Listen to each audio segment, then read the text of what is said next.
এই চরেই ঘরে তো থাকেন? কালি হাসে চরের মধ্যে, গহীন চরের মধ্যে ভাত খাবো। মাশাআল্লাহ, কি মাছ এটা? আসসালামু আলাইকুম এভরিওয়ান। আজকে আমরা যাচ্ছি দুধকুমারের নদীর চরে। তো আজকে সারাদিন আমরা চরেই কাটাবো।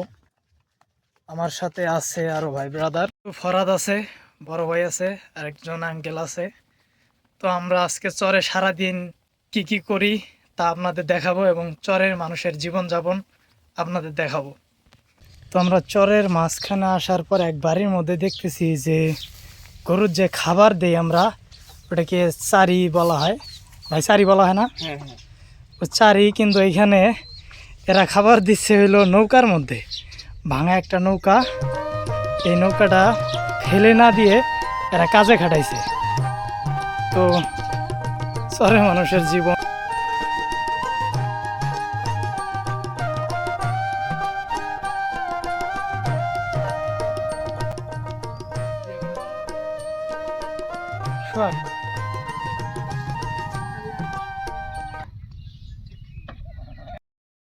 এই দুধকুমোরের চরে প্রচণ্ড পরিমাণে বেগুন আবাদ হয়।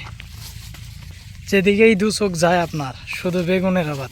দুর্গম চরের মধ্যে একটাই ঘর। এই ঘরের মধ্যে যখন কাজবাজ করে ক্লান্ত হয়ে যায়, এই ঘরে রেস্ট নেওয়ার জন্য আর খাওয়া দাওয়া করার জন্য এই ঘরটা তৈরি করা হয়েছে। এখানে কি থাকে কেউ? অবশ্য এখানে একটা বিছানা আছে, কিন্তু থাকে না কেউ। কাপড় চোপড় রাখে আর খাওয়া দাওয়ার সময় খাওয়া দাওয়া করে। ছায়ার জন্য একটু ঘরটা তৈরি করা হয়েছে। তো আমরা চারজন আজকে আসলাম, সারাদিন চরেই কাটাবো, যা যা করি আপনাদের দেখাবো। মাছ ধরবো, ওই যে ভাই ইয়া নিয়ে আসছে, জাল নিয়ে আসছে ব্যাগে, তো দেখতে পারবেন। তবে কষ্টের বিষয় হলো এই দুর্গম চরের মধ্যে টিউবওয়েল, শুধুমাত্র একটা টিউবওয়েলই আছে।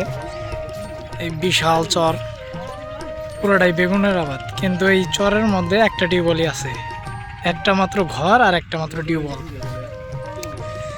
টিউবওয়েলে পানি নাই। পানি হয়তো উঠাইতে হবে। তারপরে আসসালামু আলাইকুম দাদু।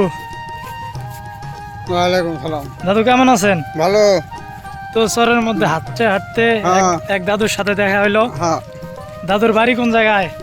ঘরে থাকি। না এই চরেই ঘরে তো থাকেন? কালি হাসে কালীহাট চরে। হ্যাঁ। এই যে নদীটা দেখতে পাচ্ছেন, নদীর ওই পারেই হলো আমার এই দাদুর বাড়ি। নদীর ওই পার ওটা হলো কালীরহাট চর, আর এটা হলো দুধকুমোরের এই পার। আর দুধকুমোরের ওই পার হলো কালীরহাট চর। তো চরে দাদুর বাড়ি। তো দাদু, এখানে আসছেন কি? জমি আছে নাকি? জমির কাজ বাস? জমি মাবার জন্য আসছেন? এখন কি বাড়ি যেতেছেন? তা আসেন আমরাও যাই। তো এখানে মাছ মারার জন্য জাল মেরামতের কাজ চলছে। কিছুক্ষণ পরে আমরা মাছ মারতে এই নদীতে নেমে যাব। এটা কি জাল ভাই? কারেন্ট জাল।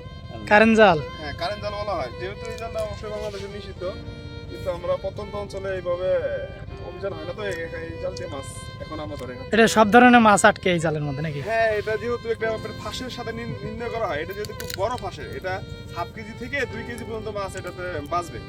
তো আশা করি আজকে মাছ আমরা পাবো ইনশাল্লাহ।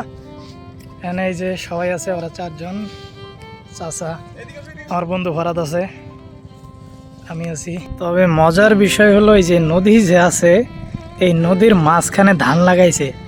এটা এত সুন্দর লাগতেছে, আপনি যদি সচক্ষে আইসা দেখেন আপনার মন একবারে ভরে যাবে, শান্ত হয়ে যাবে। এত সুন্দর পরিবেশ।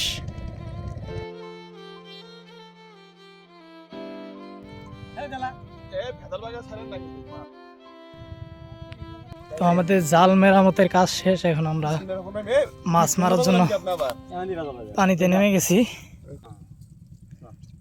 মাছ পাওয়া যাবে তো ইনশাল্লাহ। পানির মধ্যে আমরা অবশ্য তেলাপিয়া ঝাঁক দেখছি। আমরা 5 মিনিটের মতো হাতে ধরলাম। পানি প্রচণ্ড পরিমাণ ঠান্ডা। তো মাছ আরও আছে, এই যে বড় ভাই ধরতেছে।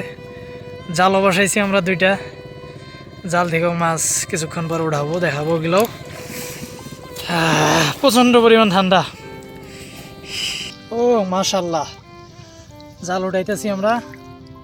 আমরা যে পরিমাণে মাছ পাওয়ার আশাবাদী ছিলাম অতটা পরিমাণে মাছ আমাদের জালে বাজে নাই, তবে মোটামুটি ভালোই আলহামদুলিল্লাহ। যা পানি দেওয়া হয়েছে মাছের মধ্যে।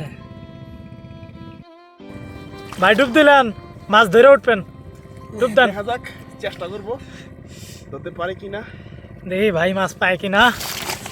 পানিটা অনেক ঠান্ডা তো, তারপরেও চেষ্টা করবো ধরার জন্য। দেন ডুব দেন। পানি প্রচন্ড পরিমাণ ঠান্ডা। ফরাদ মাছ পাইছো নাকি?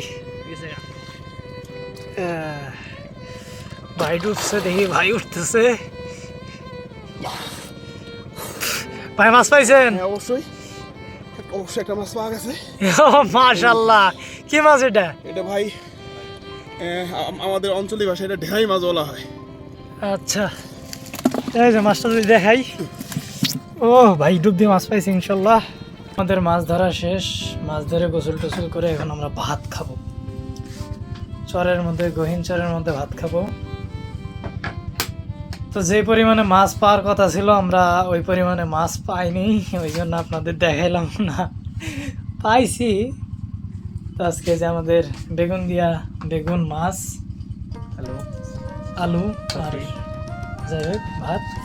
আর আমরা আছি কোন জায়গায় দেখাই আপনাদের।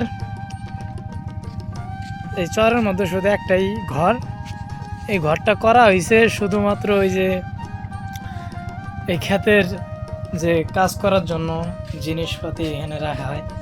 অনেক জিনিস আছে, যে ড্রাম, ওষুধ দেয়, বালতি, বস্তা, আর অনেক কিছু ওষুধের প্যাকেট ইত্যাদি ইত্যাদি, কোদাল, মানে ওই খেতে প্রয়োজনীয় যা যা লাগে তার জন্য এখানে ঘরটা ওঠানো হয়েছে। আর ভাত খাওয়া দাওয়া।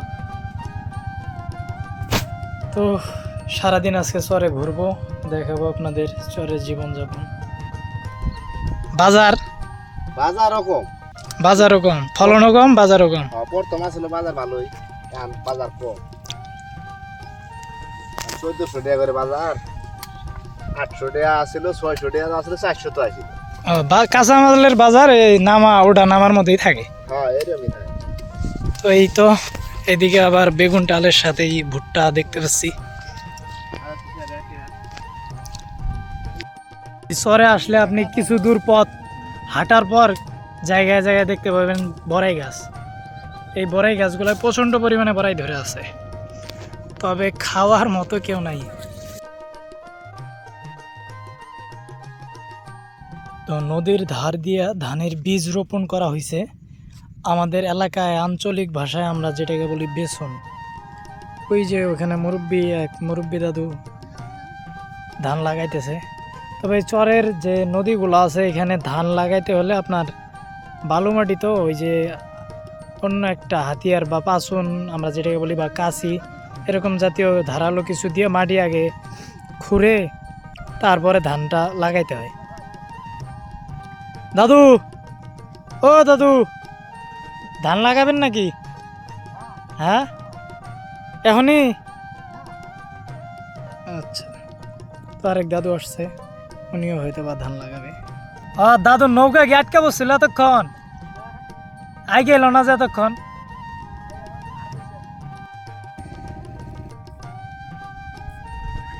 চরের মধ্যে কয়েকটা বড়ই গাছ আছে, কিন্তু এগুলা খাওয়ার মানুষ নাই, নাই বললেই চলে।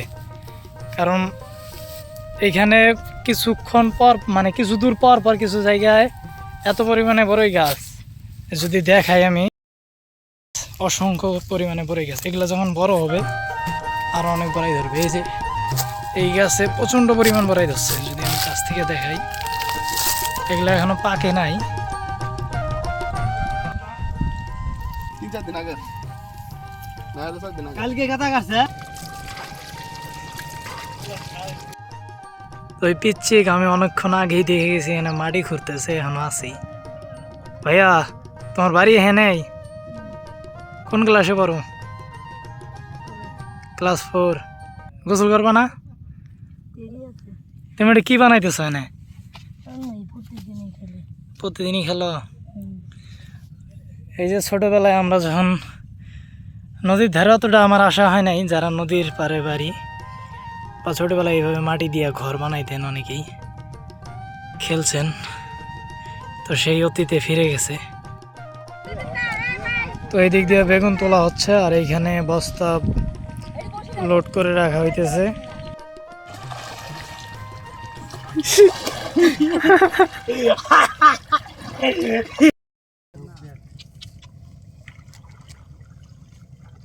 তো আজকে সারাদিন চরে থাকার পর আমরা এখন বাড়ির দিকে রওনা দিচ্ছি, আমি আর বন্ধু ফরাত। মাঝখানে ওর রূপ একটু চেঞ্জ হয়েছিল, আবার সে আগের রূপে ফিরে আসছে। তো ভালো থাকবেন, ভালো রাখবেন চারপাশ। আসসালামু আলাইকুম।